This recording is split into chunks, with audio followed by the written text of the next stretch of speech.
Hello there, children. Hey, Chef. Ooh, call the doctor.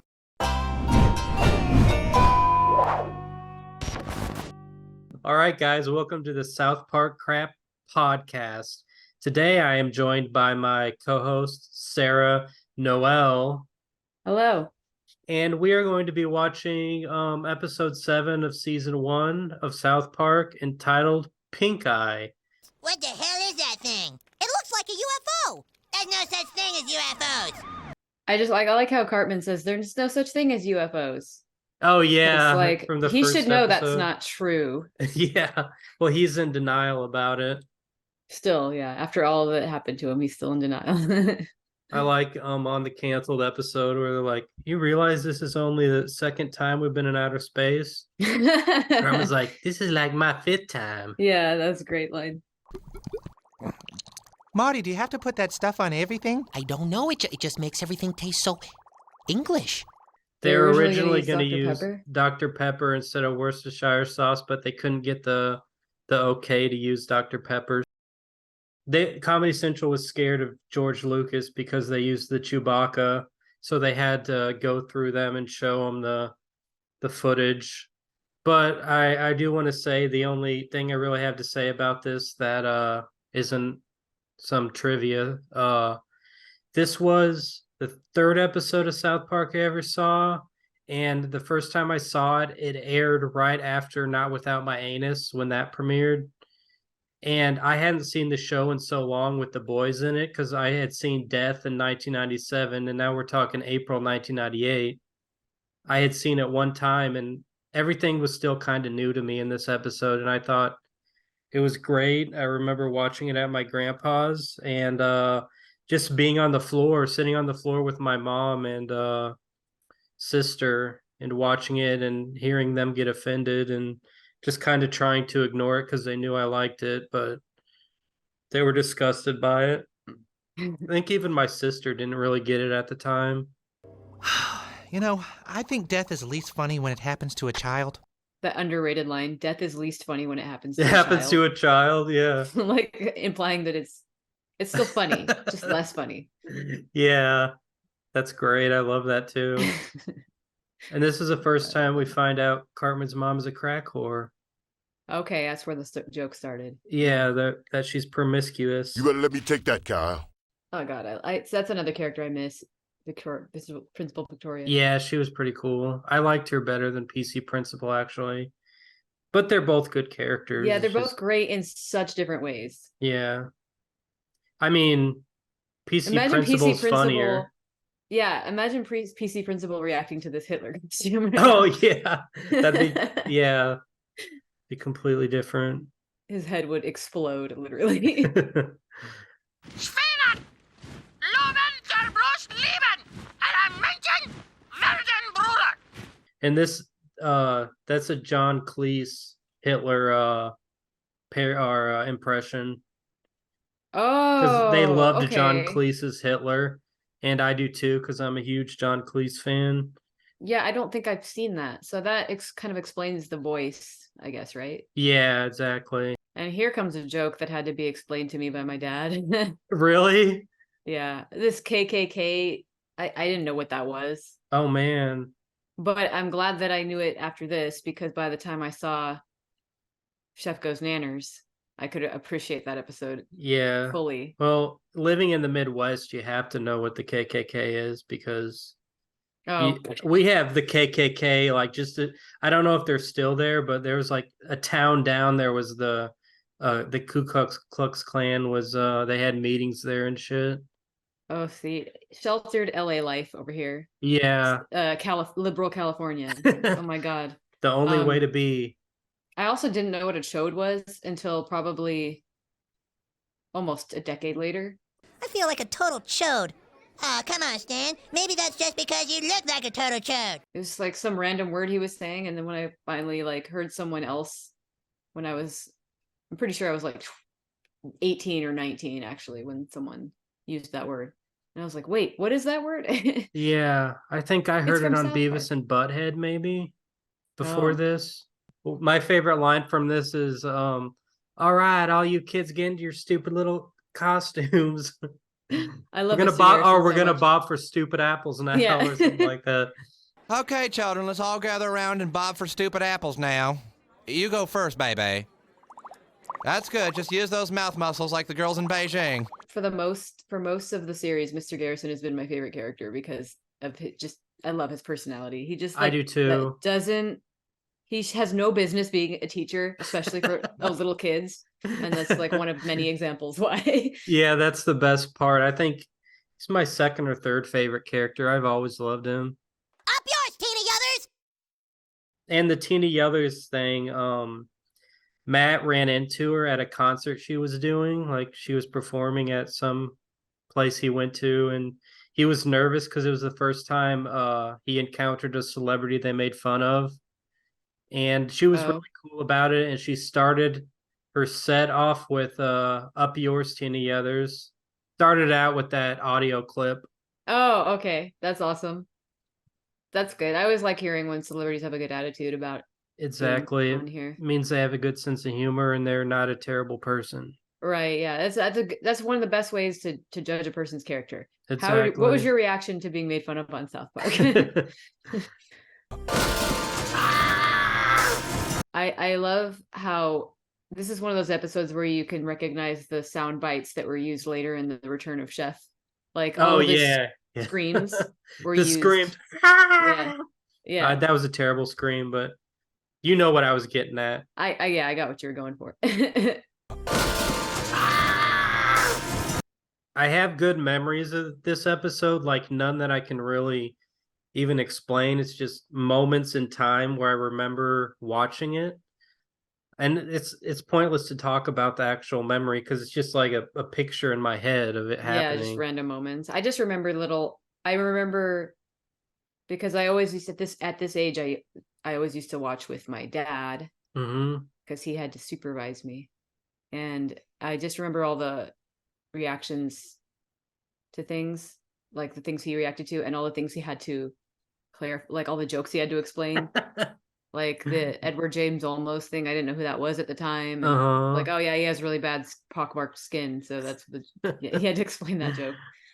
The second place award for best costume goes to Kenny for his Edward James Olmos costume. Yeah, my grandpa, I remember every moment my grandpa laughed at during South Park because he didn't laugh a bunch, but he'd just kind of sit there, read the newspaper, and he'd be listening still, and he'd just hear something and he'd chuckle to himself, which was cool because he was like mid-70s. Yeah, those are the moments that like stick out because you're like, it's like a validating or something. It's like, oh yeah, you're laughing at this too. Yeah, it felt good to know that they could laugh at it too, especially an older person.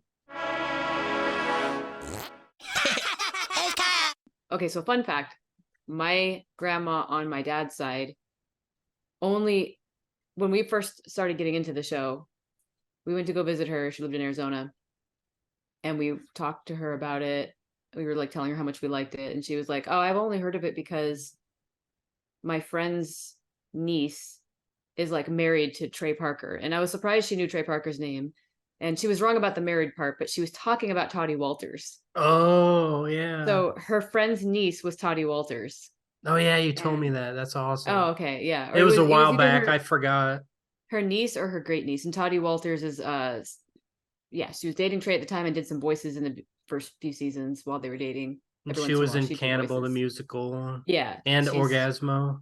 Your eyes, your smile, make my little life worthwhile. She was Polly Pry in Cannibal. She did the voice of Kelly in the Rainforest episode, things like that. She did a great job too. Voice.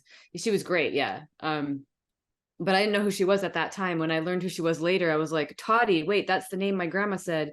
Toddy found out about her, and then they became like pen pals, and they wrote letters to each other and stuff. Wow.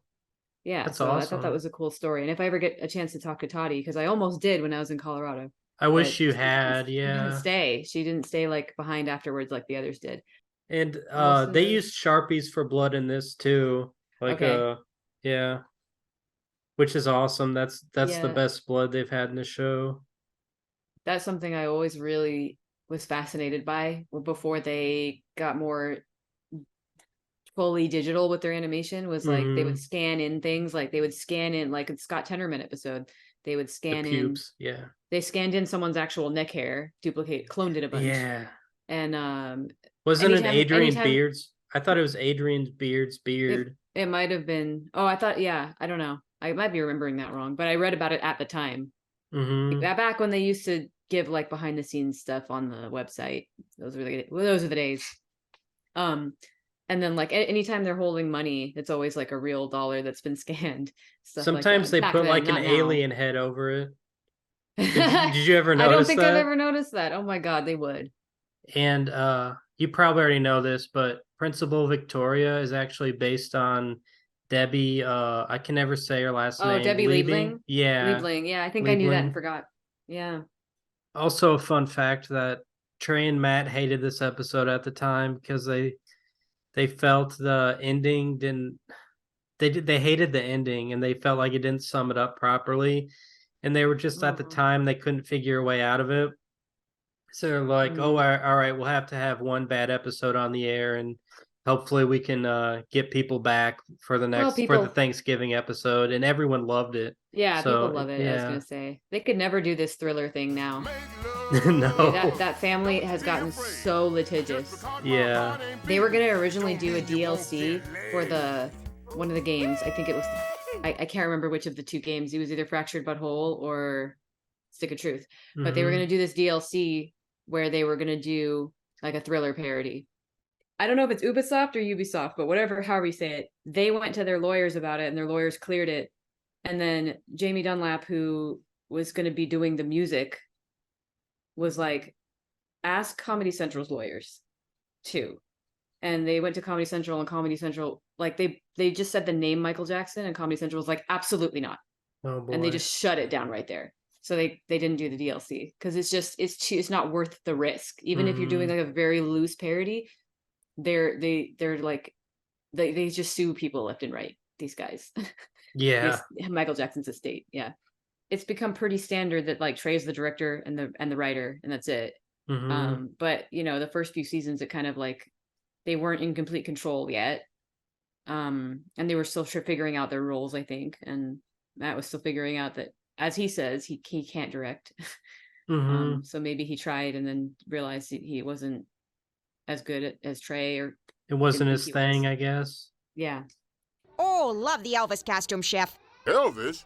I'm Evel Knievel. Why the hell would I dress up like Elvis? Oh, why the hell would you dress up like Evel Knievel? I wish they weren't so hard on themselves, because I do think that the seasons they hate all are still really good, and they have merit.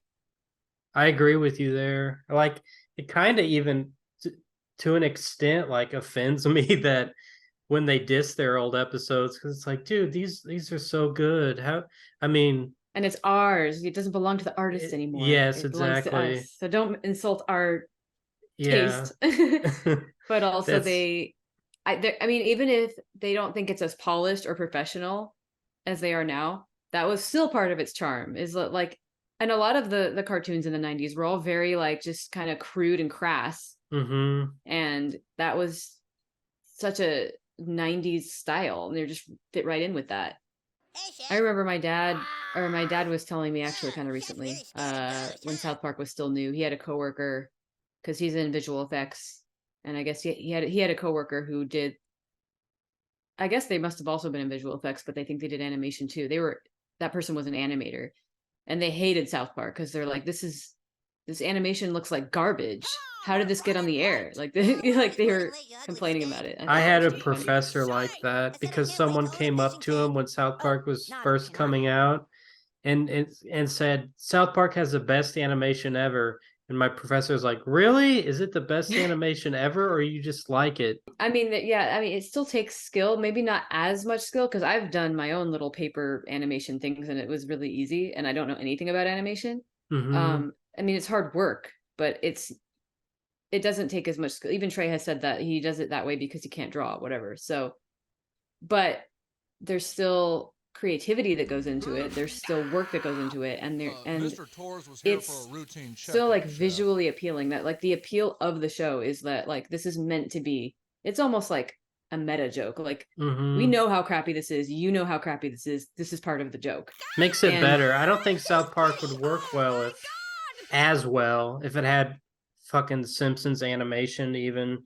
Yeah, it's just it makes it funnier. Like there's a visual part to the joke. Like, And I connected with it like when I was a kid. Like, and it's cute. Like, and Yeah. it is like they even have said like it's like eye candy. mhm, Just the look of it. the textures and everything.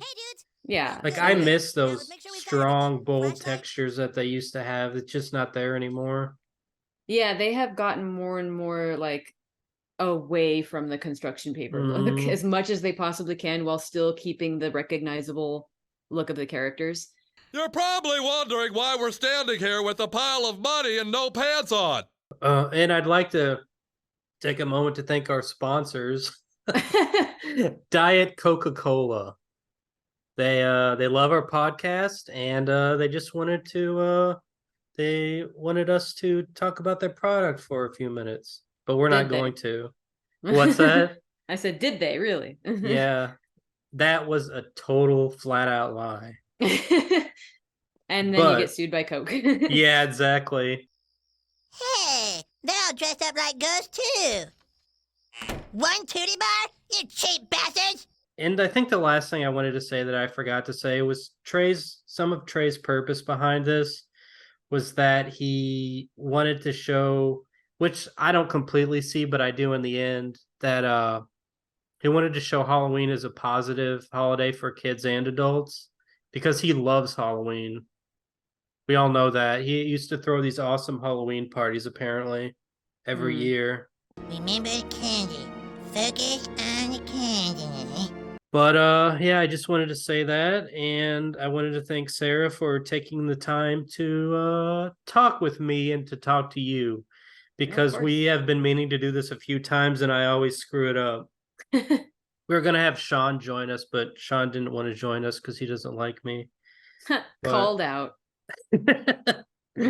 He ain't gonna watch this; it's too long. Yeah, thank you. Happy Halloween. Happy Halloween!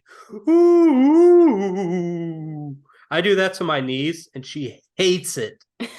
She's like, she gives me a pissed off face, and she's like, "Stop," because she gets embarrassed so easily by me.